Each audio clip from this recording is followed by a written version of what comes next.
Vamos a comenzar nuestra clase ofreciéndole a Dios este ratito de nuestro tiempo que separamos de nuestra vorágine, de nuestras prisas, de nuestra ansiedad, de nuestros problemas, para dejarnos instruir por Él, ya que su mensaje es el más importante que podemos recibir para el alma.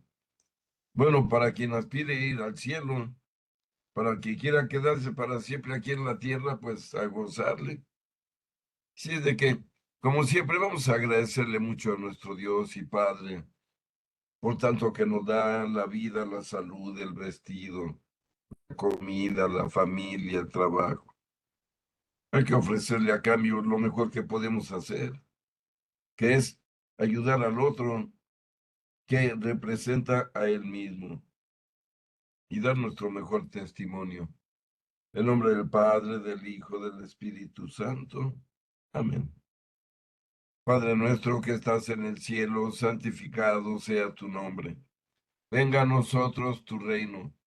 Hágase tu voluntad en la tierra como en el cielo. Danos hoy nuestro pan de cada día. Perdona nuestras ofensas, como también nosotros perdonamos a los que nos ofenden. No nos dejes caer en tentación y líbranos del mal. Amén. Dios te salve María, llena eres de gracia, el Señor es contigo. Bendita eres entre todas las mujeres y bendito es el fruto de tu vientre, Jesús. Santa María, Madre de Dios y Madre nuestra, ruega por nosotros los pecadores, ahora y en la hora de nuestra muerte. Amén. En nombre del Padre, y del Hijo, y del Espíritu Santo. Amén. Muy bien, pues ahora sí que a lo que te truje, chencha, vamos a nuestro catecismo, recordando que estamos estudiando ya la parte final de lo que es el sacramento de la ordenación sacerdotal, del orden sacerdotal, que ya decíamos, perdón, más que de sobra que sin sacerdotes pues no hay iglesia. Hay una frase por ahí que dice, sin sacerdotes no hay Eucaristía. Pues sí, y sin Eucaristía pues ¿qué hay? Pues nada. El sacerdote es la parte viva de la iglesia. Uno va al templo y el templo es maravilloso, es acogedor, pero en realidad el alma del templo es el sacerdote hablando, entregando su homilía. Las piedras no pasan de ser una protección contra el sol o contra la intemperie. Lo valioso en el templo es siempre el sacerdote, que como ya hemos dicho, en la celebración de la Santa Misa se convierte en Jesús mismo al besar el altar. Cuando comienza la misa, el sacerdote besa el altar y se convierte él mismo en Jesús. Al final termina la misa, vuelve a besar el altar y vuelve a convertirse en el Padre Juanito. ¿Por qué? Porque es un misterio, son misterios. Pero vamos a continuar nuestro tema donde nos quedamos. Hablamos de la página 444 de nuestro catecismo. Y estamos hablando ni más ni menos que de la ordenación de los ministros.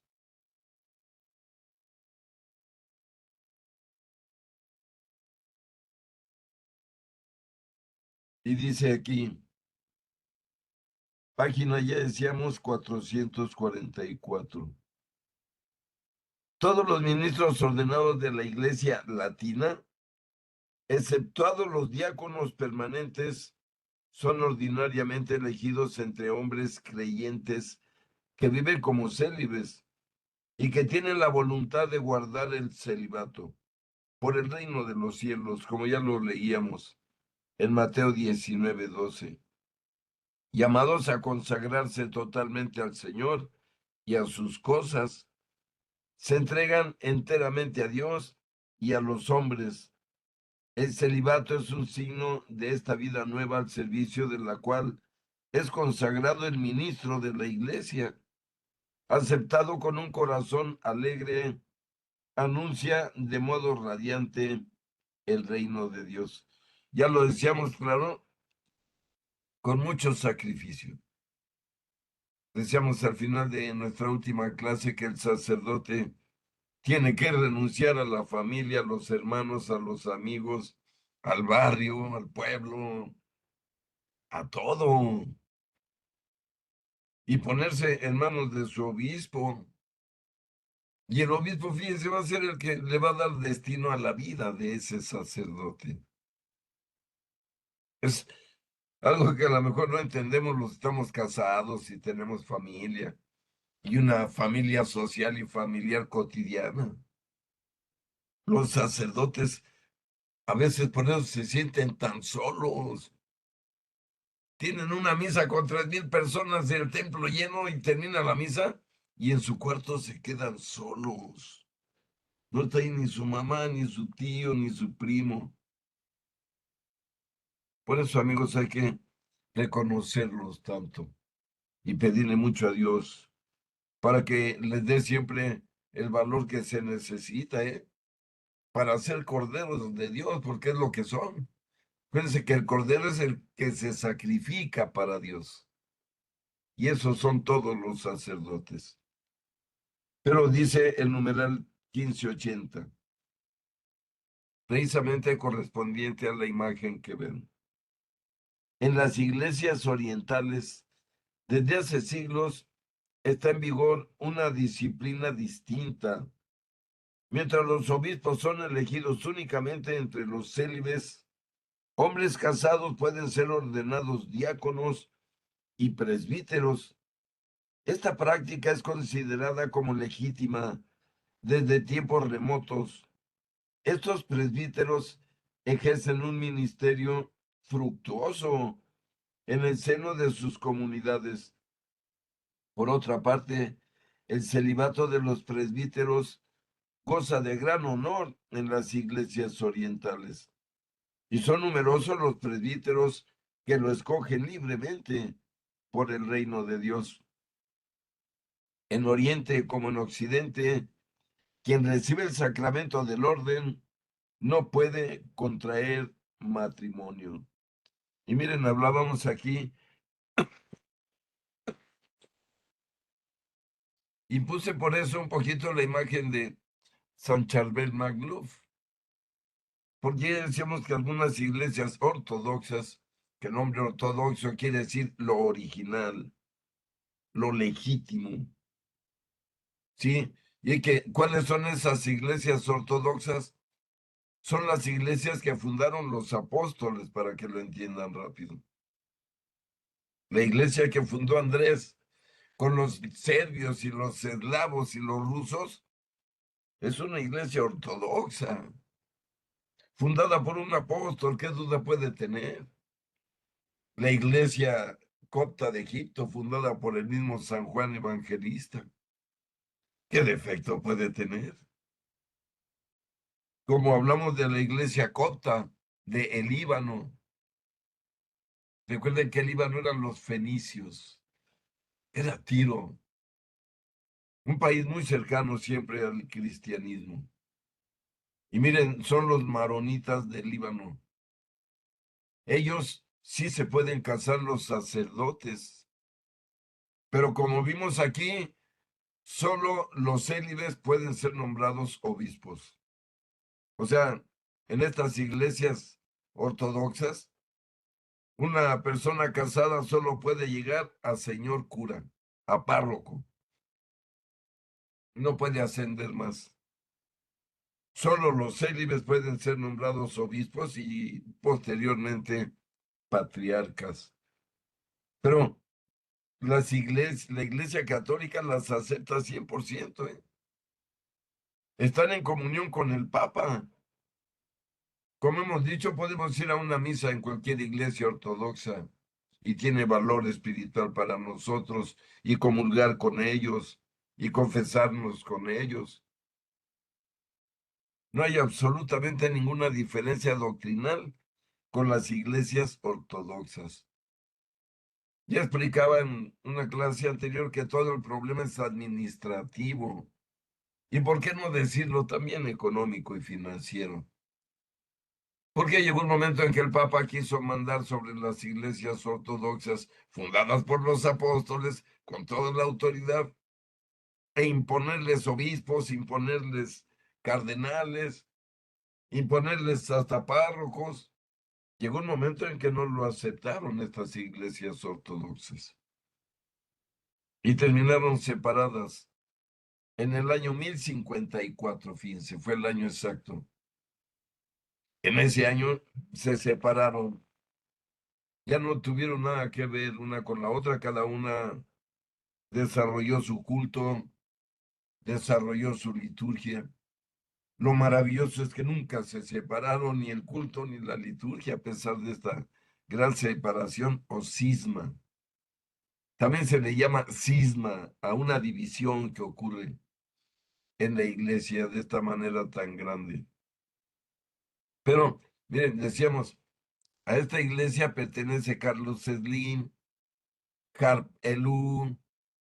A esta iglesia pertenecen todos los libaneses mexicanos conocidos, los del Vox también, ¿verdad? Suleimán, todos ellos son libaneses y son católicos, pero libaneses. Por eso aquí nos aclara el catecismo que si hay ciertas iglesias donde se permite a los presbíteros solamente el casarse, el tener esposa, pero a los obispos para arriba en ninguna iglesia, en ninguna ni ortodoxa ni latina. Pero vamos a continuar, queridos amigos, en el numeral 1581. Vamos a ver algo que es muy importante en lo que estamos estudiando, que es, por ejemplo, ¿cuáles son los efectos que obtiene un sacerdote al ordenarse formalmente? ¿Qué carácter obtiene un sacerdote? Y miren lo que dice aquí. Efectos del sacramento del orden sacerdotal. Numeral 1581. Este sacramento configura con Cristo mediante una gracia especial del Espíritu Santo a fin de servir de instrumento de Cristo en favor de su iglesia. Por la ordenación recibe la capacidad de actuar como representante de Cristo, cabeza de la iglesia, en su triple función de sacerdote, profeta y rey, como en el caso del bautismo y de la confirmación. Esta participación en la misión de Cristo es concedida de una vez para siempre. El sacramento del orden confiere también un carácter espiritual indeleble y no puede ser retirado ni ser conferido para un tiempo determinado. Miren, ¿de qué estamos hablando? De que el sacerdocio es para siempre. O sea, cuando un sacerdote es ordenado, se le imponen las manos por el obispo, es sacerdote para siempre. Fíjense, y va a ser sacerdote no solo en esta vida, sino en la otra también. Va a ocupar un lugar de sacerdote, porque el sacerdocio es para siempre. No quiere decir que un sacerdote que se porte mal, comete pecados o crímenes, su obispo o su cardenal lo suspende, le prohíbe celebrar misas. Sí, todo eso puede ocurrir, pero sigue siendo sacerdote. Qué terrible para él. Es como cuando decíamos, cuando un sacerdote en pecado mortal tiene que celebrar la misa, está sonando la tercera llamada y él acaba de cometer un pecado grave, tiene que celebrar la misa. Pobre de él, en su juicio ante Dios. Yo no quisiera estar en sus zapatos. Aquí ocurre algo muy parecido. O sea, el sacerdocio es eterno, no se va a borrar. Es como el bautismo. ¿Saben cuándo se nos va a borrar el bautismo? Nunca. Ni en este mundo, ni en el otro. Por lo tanto, son dones eternos los que entrega Dios a una persona. Como diciendo, esto no es juego. Cuando Dios nos concede el bautismo y la confirmación, nos está diciendo, esto no es juego, ¿eh? Estas señales que te estoy imprimiendo son eternas, son para siempre, para esta vida y para la otra. Así, todos los sacramentos traspasan nuestro mundo físico, todos son metafísicos, todos son escatológicos. La palabra escatológico quiere decir todo lo que hay después de la muerte, ¿eh? Y no sabemos, eso es lo escatológico. ¿Qué es lo que hay después de la muerte? Lo sabemos por lo que nos platica Dios, que vaya que es demasiado y mucho. Pero es como cuando aquí actúa Dios en el mundo de manera metafísica. La palabra metafísica quiere decir más allá de lo físico. Y miren cuántas veces ha actuado Dios en el mundo más allá de lo físico. Muchísimas. Desde aplacar el agua en el mar, desde resucitar a un muerto, desde sanar a un enfermo. De eso estamos hablando. Allí está ejerciendo este poder metafísico que no es entendible en el mundo real. Les llamamos milagros porque es lo único que podemos entender. Sí, estaba enfermo y ahora ya no está enfermo. Milagro. Pero es un asunto metafísico en el fondo, que va más allá de la física. Así es de que los sacerdotes están llamados a guiarnos, fíjense, en este sentido de lo metafísico, de lo escatológico. Un sacerdote nos debe decir siempre, nuestra esperanza está en Cristo después de morir. No vamos a morir y todo se va a acabar. Vamos a morir y más bien todo va a empezar de una manera hermosa, diferente. Eso es hablar de lo escatológico y de lo metafísico, confiados en lo que nos dice la Escritura. Pero vamos a continuar, queridos amigos, en el numeral 1582.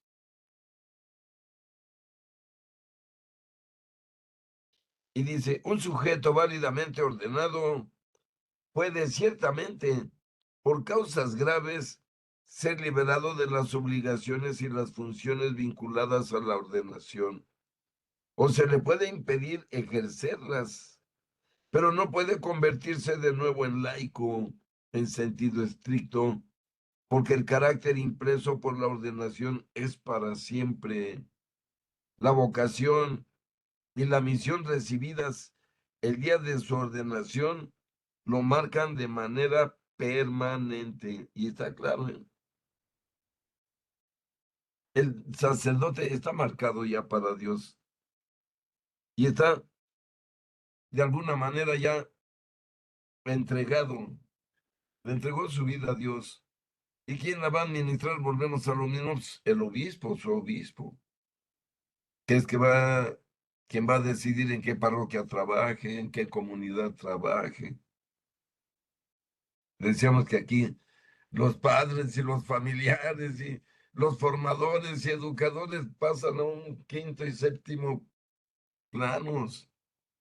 El sacerdote solo se debe a su obispo y lo debe obedecer en conciencia y en fe por el bien de la iglesia. Muchas veces no podrán estar de acuerdo, pero es un mandato divino la obediencia dentro de la iglesia. Obediencia, pobreza y castidad. Todos los sacerdotes deben hacer este juramento, fíjense. Obediencia, pobreza y castidad. Qué difícil. Las 13, qué difíciles. Vean lo que le pasó a Martín Lutero. La tiró al bote de la basura y se volvió, al contrario, un demonio humano que no trascendió el mundo físico. Pero continuando con nuestro estudio, numeral 1584.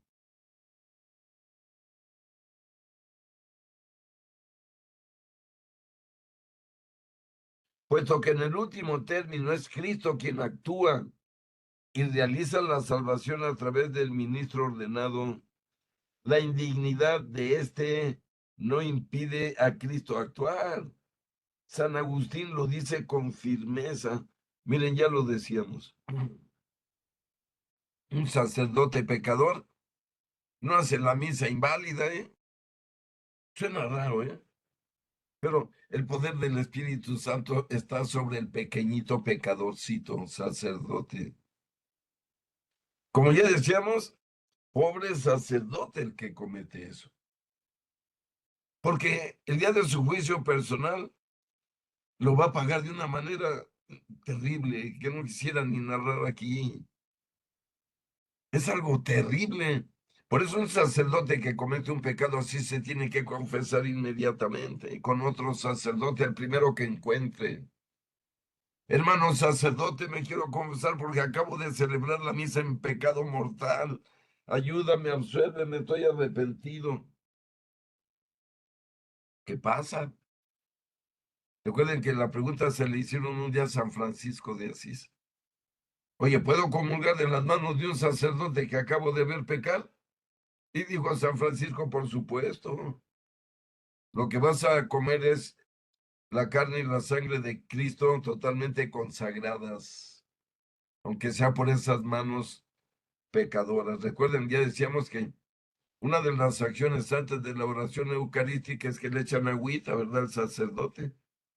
Y en una palangana, y luego el manutergio, que es el trapo, se seca.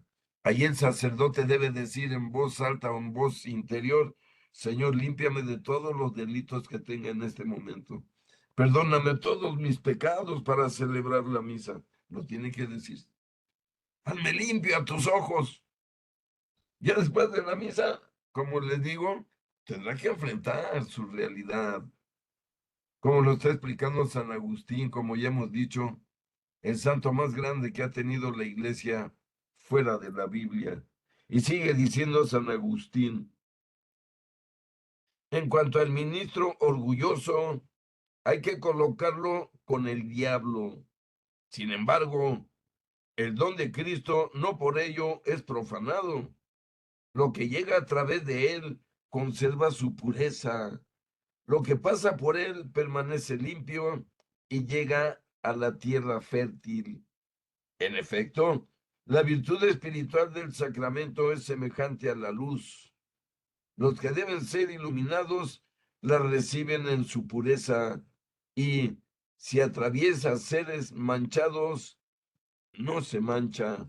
Y en efecto, es lo que hace la luz.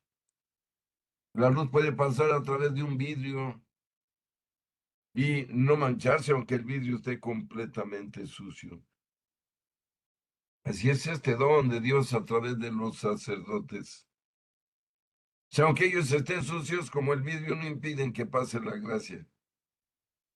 La gracia pasa como pasa la luz. Esa no la puede detener. ¿Por qué? Porque Dios, cuando pone al sacerdote a celebrar la misa, el culto, la adoración, está pensando en toda la asamblea que está enfrente, no en el puro sacerdote. Por lo tanto, el sacerdote se tiene que sacrificar. Fíjense la palabra que estoy diciendo, sacrificar él, porque va a oficiar la misa en pecado grave y lo sabe. Y sin embargo, tiene que hacerlo. Pero luego pedirle perdón a Dios, como lo hizo David, y como lo hicieron todos los grandes santos que han ofendido a Dios, y luego le pidieron perdón.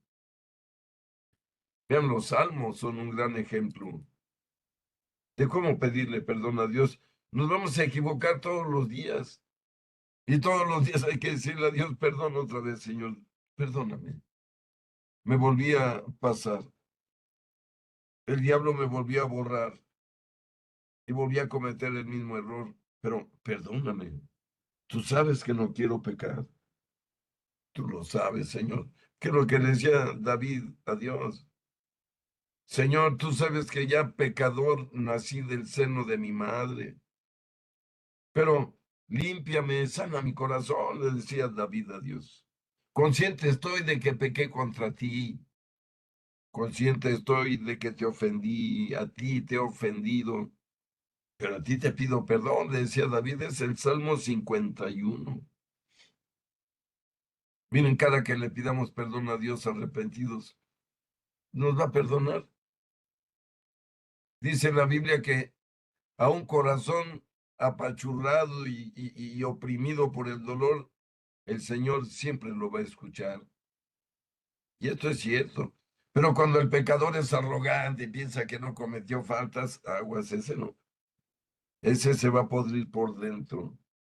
Pero vamos a continuar en el numeral 1585 sobre este asunto. La gracia del Espíritu Santo. Recuerden que estamos viendo qué impregna el sacerdocio en el ordenado. Primera cosa que impregna, pues es un sello eterno. Lo acabamos de leer, que nadie puede borrar. Si me permiten expresarlo de alguna manera metafórica, la Biblia nos muestra al cielo como la Jerusalén celeste, la ciudad sagrada llena de piedras preciosas y esmeraldas, dice el libro del Apocalipsis, donde cada quien va a vivir, dice el Señor en el capítulo 14 de Juan. Miren que voy a la casa de mi Padre para prepararles un lugar. Voy a prepararles un lugar. Y luego vendré para llevarlos conmigo, para que vivan en ese lugar que les estoy preparando a cada uno, imagínense. Perdónenme por expresarlo así. El Señor nos está construyendo un depa a cada quien, de los que han de ir al cielo, no de todos. Pero está claro en la Biblia, y lo dice Daniel, que no van a estar revueltos, ¿eh? En la ciudad, en el centro vive Dios, solo Dios vive en el centro de esa Jerusalén celeste. Y luego alrededor viven los más grandes, los serafines, los querubines, las potestades. Y luego vienen más adelante los grandes santos de la iglesia, como en colonias, para que me entiendan, como en barrios, pues digo, para que nuestra mente compréndalo. Sí, un sacerdote va a llegar al barrio de los sacerdotes al cielo. No va a llegar a donde se fue a vivir su papá, que ya ni siquiera es su papá en el cielo. En el cielo se pierden los rasgos familiares. Mi esposa en el cielo, si llegamos los dos, no es mi esposa, es solo mi hermana. Esa es la realidad. Recuerden que en el cielo nadie muere, nadie nace, nadie se casa. No hay sexo, no hay dinero, no hay tiempo. De eso estamos hablando. Por eso lo que nos advierte aquí el catecismo y en especial San Agustín sobre este asunto es verdadero. Siempre que vayamos a comulgar para nosotros, la comunión es válida y verdadera. Debemos siempre comulgar sin ninguna duda. Es como a veces está dando la comunión de un lado el sacerdote y del otro lado una mujer, y la cola inmensa donde está el sacerdote y la pobre mujer sola. Qué error tan grande. Las dos hostias valen lo mismo, la que está dando la mujer y la que está dando el sacerdote, las dos son carne, sangre de Cristo, en la misma medida, en la misma cantidad, en la misma calidad. Pero así es el hombre, muy supersticioso, ¿verdad? Hablo en este sentido, por ejemplo. Pero miren, otra cosa que recibe el sacerdocio, aparte del sello eterno, sea un sacerdote donde ande en el universo y en el futuro, en cualquier lugar de la creación, va a estar marcado como sacerdote. Pero otra cosa que obtiene, fíjense, el sacerdote a ser ordenado es la gracia del Espíritu Santo, la compañía de la Santísima Trinidad como hijo especial, como hijo protegido, como hijo solo, como veíamos también hace rato, sin familia, sin hermanos. Ah, pero la Trinidad siempre está al lado de los sacerdotes. Esto es lo que los fortalece de una manera que no puede haber comparación con cosas del mundo. El saber que el Dios Trino está a mi lado, Padre, Hijo, Espíritu Santo, y que no me abandona ni un solo segundo, es una gran fortaleza. Y es un sello especial para el sacerdote. Leo el numeral 1585. La gracia del Espíritu Santo propia de este sacramento es la de ser configurado con Cristo, sacerdote, maestro y pastor, de quien el ordenado es constituido ministro. Para el obispo es en primer lugar una gracia de fortaleza, el espíritu de soberanía, oración de consagración del obispo en el rito latino, que dice esta frase: el espíritu de soberanía. Ese es el Espíritu Santo. En un sacerdote le da la soberanía de Dios, porque ya tiene a Dios, porque ya recorrió todo el bagaje del estudio, ya recorrió el seminario, ya leyó y entendió la Biblia. Hablo del sacerdote bien formado, bien convertido. Y sigue diciendo, y esa oración es la de guiar y defender con fuerza y prudencia a su iglesia como padre y pastor, con amor gratuito para todos y con predilección por los pobres, los enfermos y los necesitados. Esta gracia le impulsa a anunciar el Evangelio a todos, a ser el modelo de su rebaño, a procederlo en el camino de la santificación, identificándose en la Eucaristía con Cristo sacerdote y víctima, sin miedo a dar la vida por sus ovejas.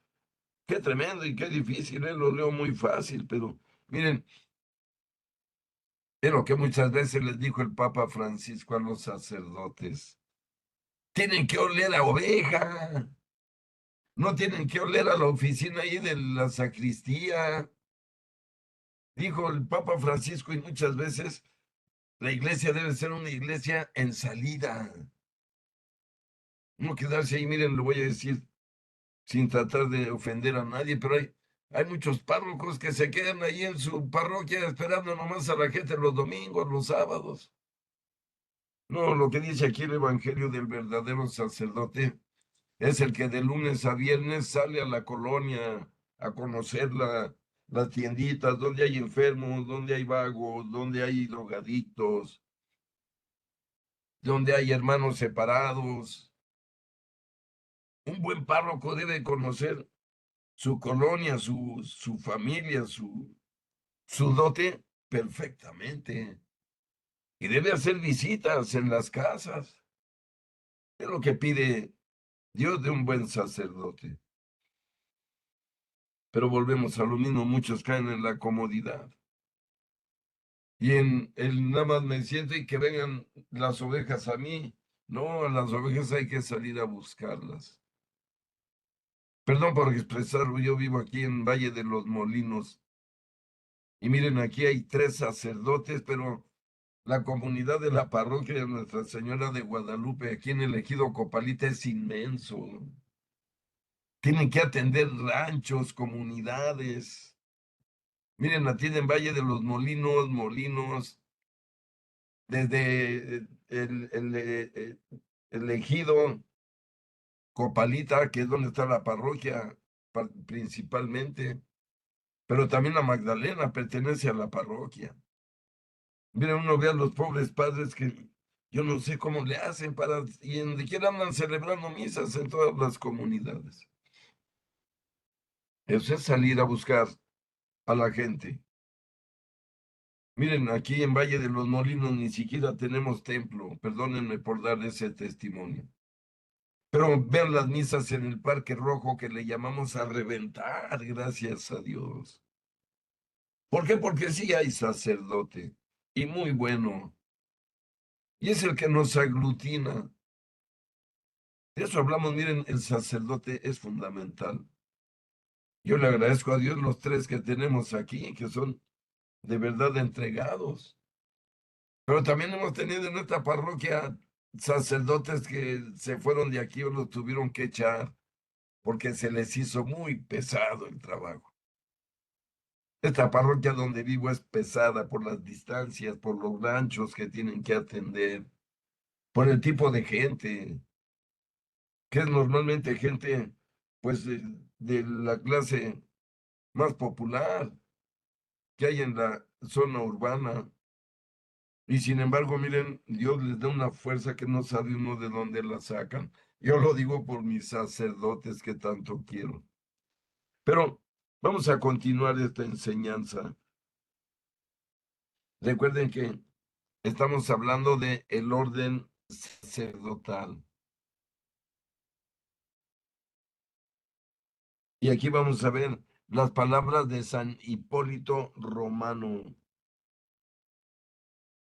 Y dice, concede, Padre, que concede los corazones a tu siervo que has elegido para el episcopado, que apaciente tu santo rebaño y que ejerza ante ti el supremo sacerdocio sin reproche, sirviéndote noche y día, que haga sin cesar propicio tu rostro y que ofrezca los dones de tu santa iglesia, que en virtud del espíritu del supremo sacerdocio tenga poder de perdonar los pecados, según tu mandamiento, que distribuya las tareas siguiendo tu orden y que desate de toda atadura en virtud del poder que tú diste a los apóstoles y que te agrade por su dulzura y su corazón puro, ofreciéndote un perfume agradable por tu Hijo Jesucristo. Fíjense cómo debe ser un sacerdote, un obispo de corazón noble, que haga sin cesar propicio tu rostro y que ofrezca los dones de tu santa iglesia en virtud del espíritu del supremo sacerdocio. Es decir, el sacerdote está para servir al pueblo, para nadie más. Ya lo notaron ustedes. Un sacerdote no se ordena para servirse a sí mismo, no, se ordena para servir, para salvar muchas almas. Si alguien salva almas en este planeta es un sacerdote. Y debe haber grandes campeones. Pienso en José María Vianney, que hoy es su día precisamente. El patrón de todos los párrocos, que duraba hasta 18 horas confesando personas.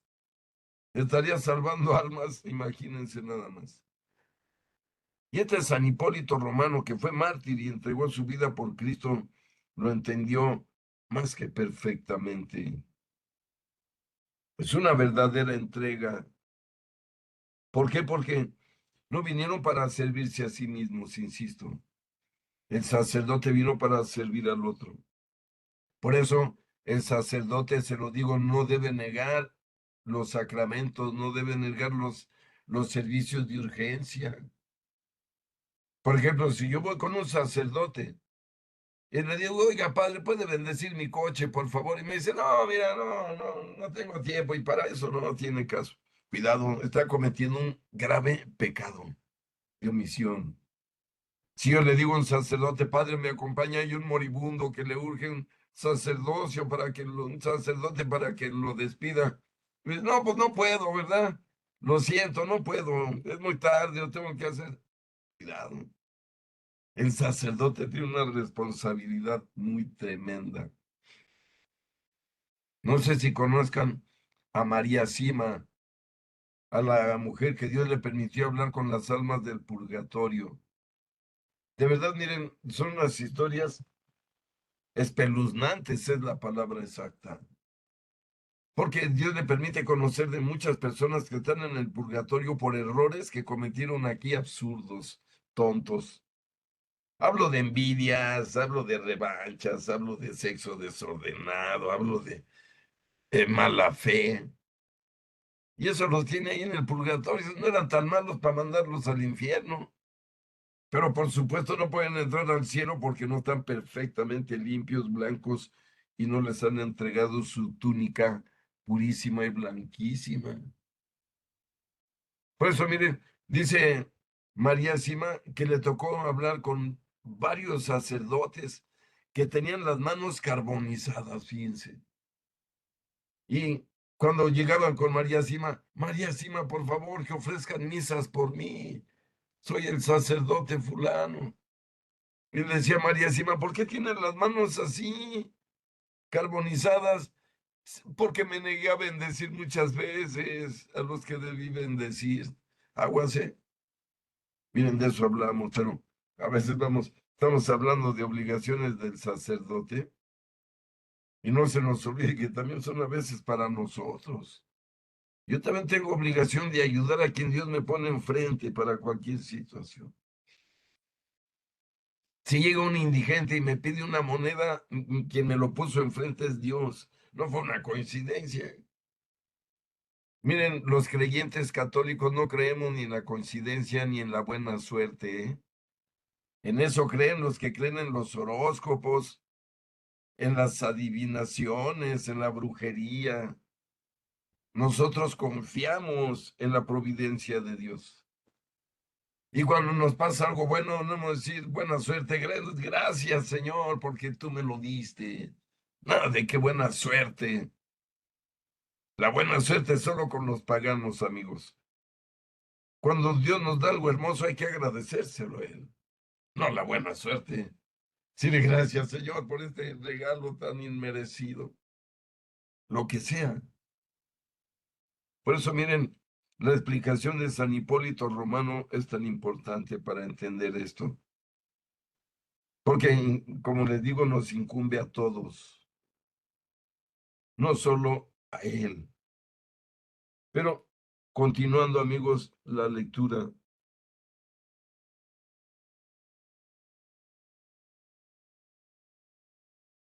Numeral 1588.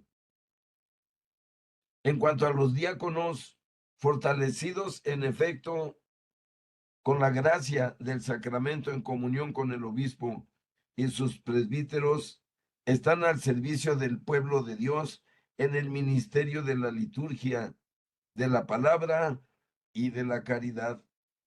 Ante la grandeza de la gracia y del oficio sacerdotales, los santos doctores sintieron la urgente llamada a la conversión con el fin de corresponder mediante toda su vida a aquel de quien el sacramento los constituye ministros.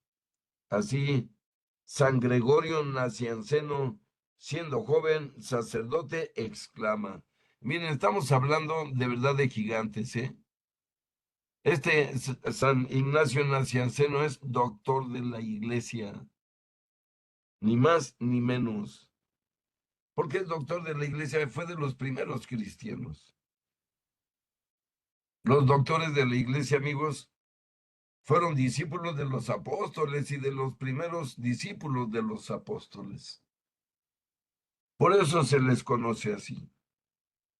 Y miren, estaba recién ordenado cuando ya escribió esto, que es tan importante sobre el tema del sacerdocio.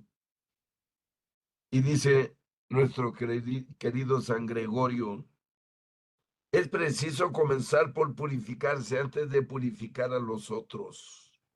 Es preciso ser instruido para poder instruir.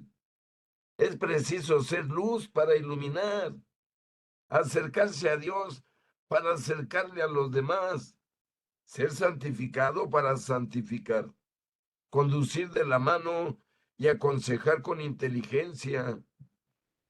Sé de quién somos ministros, dónde nos encontramos y a dónde nos dirigimos. Conozco la altura de Dios y la flaqueza del hombre, pero también su fuerza. Por tanto, ¿quién es el sacerdote? Es el defensor de la verdad.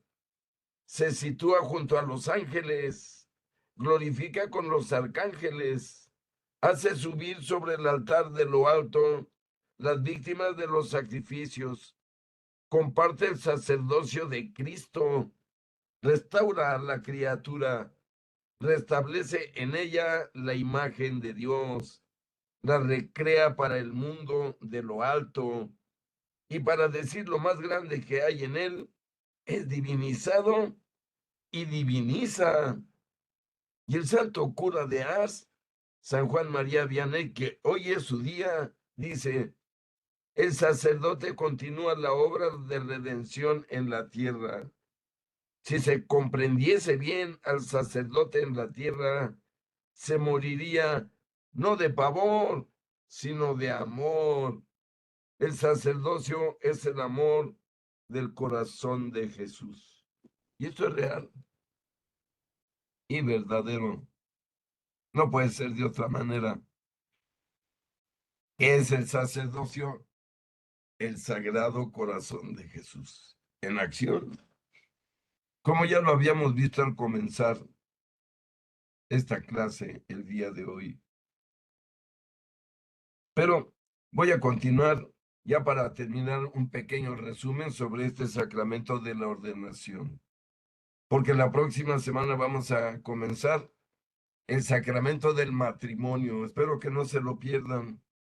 Es el que más tiene que ver con nosotros que estamos casados, que tenemos hijos, que tenemos esposa, que tenemos obligaciones de padres de familia, no de padres de parroquia. Pero vamos a ver este breve resumen sobre el sacramento de la ordenación.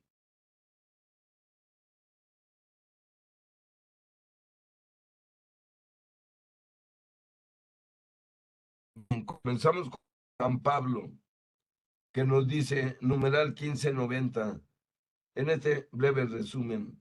San Pablo dice a su discípulo Timoteo, te recomiendo que reavives el carisma de Dios que está en ti por la imposición de mis manos. Segunda Timoteo capítulo 1, versículo 6.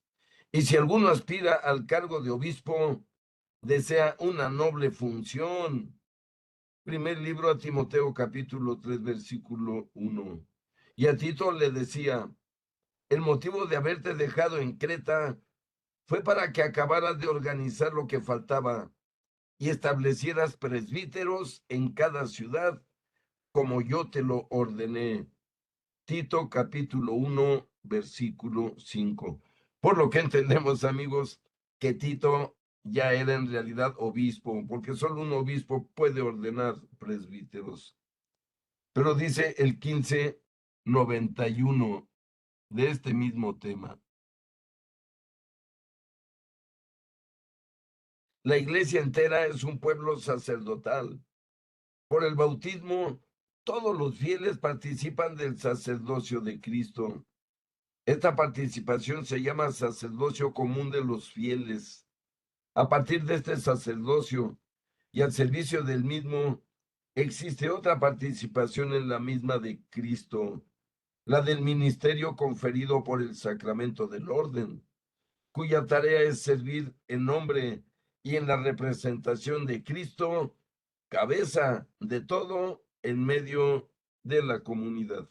Como decíamos aquí, también somos sacerdotes y profetas y reyes, los padres de familia. Ya lo habíamos dicho, y hay que ejercerlo. ¿Quién debe evangelizar? En primer lugar, en la familia, el papá, el padre. Ahora vemos que la mamá es la que se está haciendo cargo de todo eso. Pero continuando con este asunto,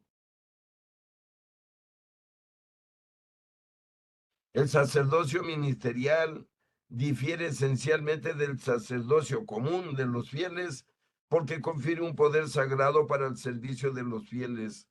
Los ministros ordenados ejercen su servicio en el pueblo de Dios mediante la enseñanza, mediante el culto divino y por el gobierno pastoral que deben ejercer en las parroquias. Y sigue diciendo el numeral 1593. Perdón, es que a veces me escapan las imágenes. Desde los orígenes, el ministerio ordenado fue conferido y ejercido en 3 grados: el de los obispos, el de los presbíteros y el de los diáconos. Los ministerios conferidos por la ordenación son instituibles para la estructura orgánica de la iglesia. Sin el obispo, los presbíteros y los diáconos no se puede hablar de una iglesia. Y es cierto, estos son los tres órdenes. Decíamos que el Papa y todos los cardenales y monseñores solo son obispos, ¿se acuerdan? Lo hemos aclarado. Es el máximo grado. Claro, el Papa fue nombrado entre sus hermanos obispos para que él dirija. Pero no es que haya pasado a otro grado superior al de obispo. Recuerden que él es el obispo de Roma, ni más ni menos. Pero continuamos. Numeral 1594. El obispo recibe la plenitud del sacramento del orden que lo incorpora al colegio episcopal y hace de él la cabeza visible de la iglesia particular que le es confiada.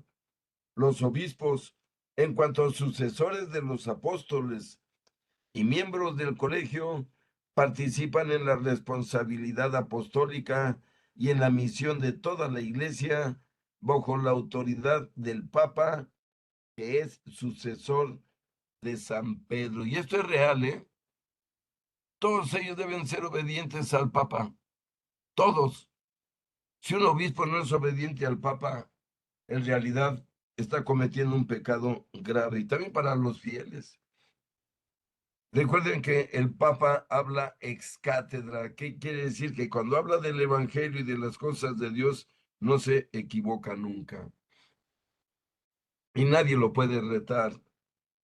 Es la máxima autoridad que Jesucristo mismo puso en la iglesia para siempre.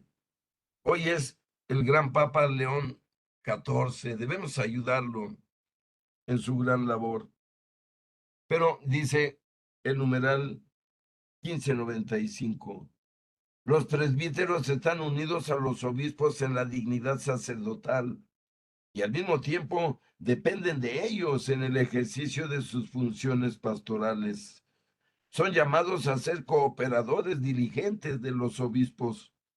Forman en torno a su obispo el presbiterio, que asume con él la responsabilidad de la iglesia particular. Reciben del obispo el cuidado de una comunidad parroquial o de una función eclesial determinada. Miren, y esto es algo real.